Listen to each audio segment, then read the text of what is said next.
Hello, everyone. In news specific to our chapter, our anti-pornography working group has created a series of graphics comprised of soundbite-sized excerpts of women's responses to the survey the group conducted in March that asked women to share personal stories of how pornography has impacted their lives. Our social media team has begun to share these impactful messages on our various platforms, so keep an eye out for them and please do share them widely. A more detailed compilation of some of the representative responses is accessible under the blog header of our website, and the APWG reported that within a week of its publication, the post had already received over 1.7 thousand views. With regard to our upcoming September convention, we are currently offering a $25 early bird discount on the expected ticket, which is normally priced at $200. This offer is good through June 30th. Yet again, a controversy in Loudoun County Public Schools is making national news. The school district in Virginia made headlines in 2021 after a skirt-wearing boy sexually assaulted a girl in a Stonebridge High School girls' bathroom. And the school board not only covered it up, but allowed the boy to transfer to another high school in the system, where he went on to rape another female student. The incident sparked public outrage and protests against the school board's policy allowing students to use bathrooms and locker rooms that aligned with their gender identity as opposed to their sex. In the current situation, LCPS has opened a Title IX investigation into 3 high school boys who expressed their discomfort about a female student who identifies as male using the boys' locker room. The father of one of the boys shared that in March, after gym class, the female student used her phone to record his son and his friends in the Stonebridge High boys' locker room. According to LCPS's own policy, the video and audio recordings are prohibited in school locker rooms, but it's his son, not the student, who recorded the video who is facing serious consequences of that recording. Tuesday, Governor Youngkin directed the Virginia Attorney General to immediately investigate the situation, finding it deeply concerning to read reports of yet another incident in Loudoun County schools where members of the opposite sex are violating the privacy of students in locker rooms.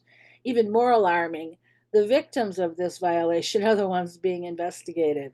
Of note, LCPS and 4 other Virginia school districts are already being investigated by the Department of Education for potential Title IX violations with regard to their policies allowing students to use the bathroom and locker rooms of their choice, irrespective of their sex.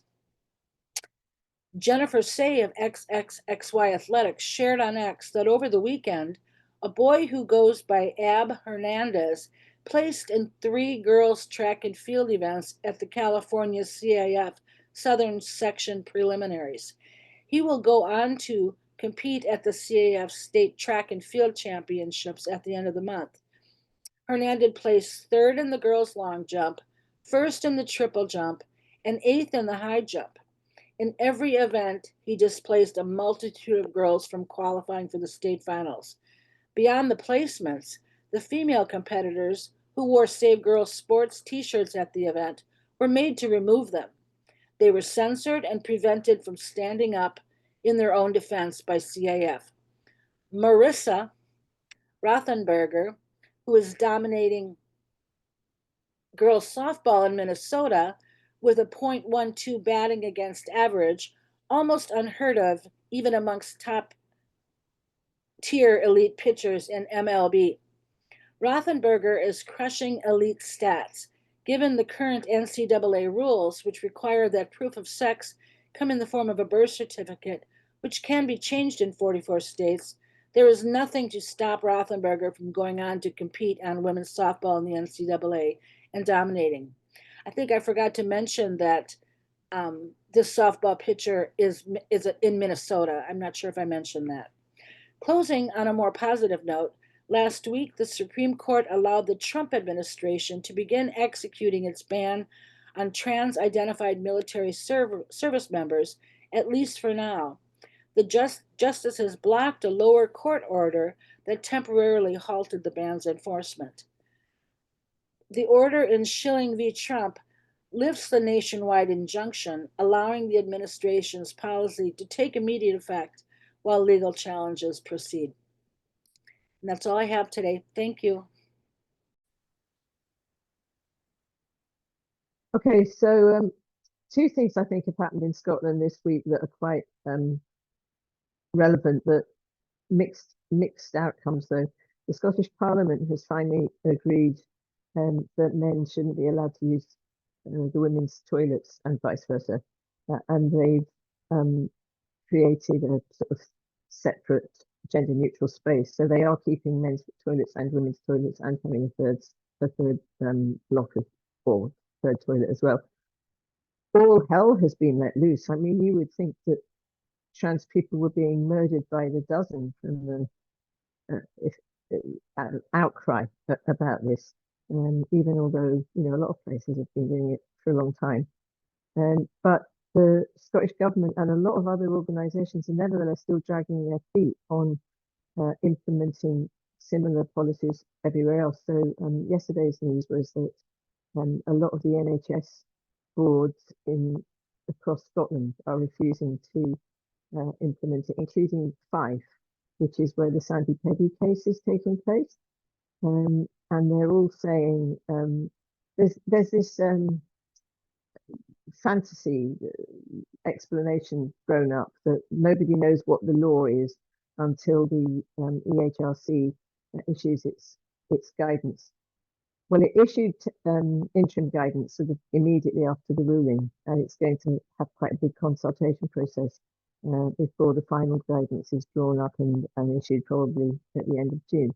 I mean, it's a piece of nonsense because what Stonewall and other people in Scotland are saying is, we don't know what the law is until the EHRC issues its guidance. Well, we do. If you want to know what the law is, you just need to read the For Women Scotland judgment, which is a statement of what the law not only is, but always has been.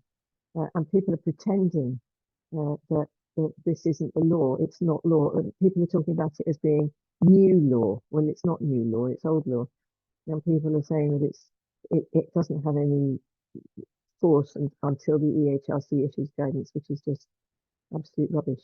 So it'll be interesting to see how that plays out. I think there's talk about, well, there's sort of people mumbling, oh, you could be taken to court if you don't implement the ruling straight away. I'm not sure that that's what's going to happen. But anyway, there's quite a long time to go till the end of June. So we'll see what happens between now and then. I think that's probably everything from Scotland. Yeah. Well, kia ora everybody from New Zealand. I'm not actually at home right now because I'm travelling around the country talking to members of the Women's Rights Party. But of course, last Wednesday, we went with the WDI International Country Contact, who's Janet. We went to see the Human Rights Commission, and we'd had this appointment for ages, and we had a whole list of issues, which include prostitution, surrogacy, a range of issues, men and women's prisons. But of course, and one of them is the fact that the Human Rights Commission has been basing its guidance on a Crown Law decision from the 2006, where it was stated that gender identity and expression are covered by the Human Rights Act under the category of sex. Of course, we don't agree with that, but that is the guidance. So we wanted to talk specifically to them about that because the changes proposed to the Human Rights Act under the previous government have been through a whole process with the Law Commission, and it's supposed to be reporting back to our government in June, which is of course just next month. So we're waiting for that report to come out. Anyway, what happened was that on Tuesday, the coalition government pushed through changes to the pay equity processes that we have in place right now. There was an Equal Pay Act way back in 1972, which had, of course, equal pay for the same work, with the same employer, but it also had, just under that, a possibility of equal pay for work of equal value. And a couple of cases, like the clerical workers, were taken at a later stage but failed. And so it was assumed that this was not the case. However, in 2012, my previous union, the Service and Food Workers Union, took a case on behalf of a woman called Christine Bartlett, who was working for an aged care home, and she had been for 12 years, and she was being paid less than the gardener. So that wasn't a case of the same, paying her the same as for the same work, because clearly pruning the bushes is not the same as caring for our elders. Anyway, the case went all the way to our Court of Appeal, which is our highest court, and they won. And so the legislation was put in place to come up with principles of pay equity, and also to develop mechanisms so that could be progressed. And that's the legislation that ended up going through with the support of the national government, which is our Conservatives, the national opposition at the time, and the Labour-led government. Everybody supported it. So 14 cases have been completed since the 2020, well, since the Terra Nova case, actually. And that includes big cases like the nurses and our one, the midwives, which I led with the nurses people as well. And so anyway, there's been hundreds, I think a couple of 100,000 of women workers who have benefited by those 14 settlements, but there were still 33 settlements in play. And what this government that's currently in and about to produce our budget, and they've promised a budget surplus, and they've promised tax cuts, which will affect the wealthy, obviously. And what they did is, under urgency, last Tuesday, push through changes to the Equal Pay Act, which they created a new Pay Equity Act, and they expunged or extinguished all of those 33 pay equity cases that were in play that involved teachers and librarians and care workers and others. And they've changed and it went through on Wednesday, and it's changed.